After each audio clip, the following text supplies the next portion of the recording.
आज high court में जो जिला आवंटन की सुनवाई हुई उसमें क्या हुआ? हम लोगों के केस में ऑनरेबल जस्टिस के द्वारा ये क्वेरी किया गया कि क्या जिला आवंटन का प्रोविज़न रूल में दिया हुआ है।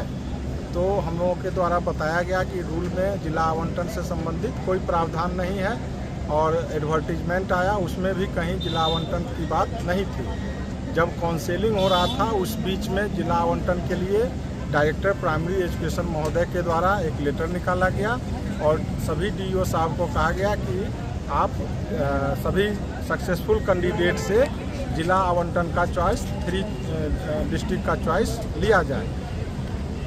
और इसी को ध्यान में रखते हुए कि चूँकि जिला आवंटन से संबंधित रूल में कहीं कोई प्रावधान नहीं है और जो जिला आवंटन का प्रक्रिया अपनाई गई है उसमें इलीगलिटी है, इसलिए इस पूरे प्रक्रिया पर रोक लगाने की माननीय न्यायालय ने बहुत बड़ी कृपा की है। जो एमआरसी कैंडिडेट को लेकर आप लोगों के द्वारा high court Rajasthan, Allahabad high court और सुप्रीम कोर्ट का जजमेंट सबमिट किया गया, उस पर कोर्ट का क्या कहना था?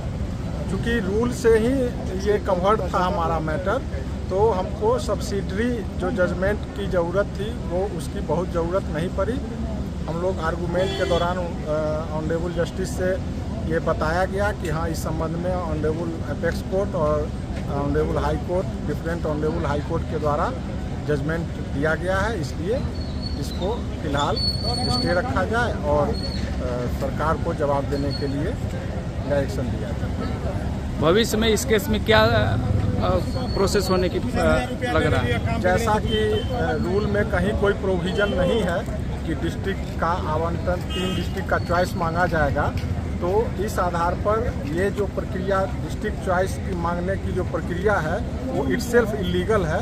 इसलिए मुझे नहीं लगता कि जो सरकार ने ये प्रोविज़न अपनाया है कि 3 जिला का चॉइस मांग के और उसके अनुसार मेरिट कम चॉइस के आधार पर जिला आवंटित किया जाएगा, वो कहीं से भी सस्टेनेबल है।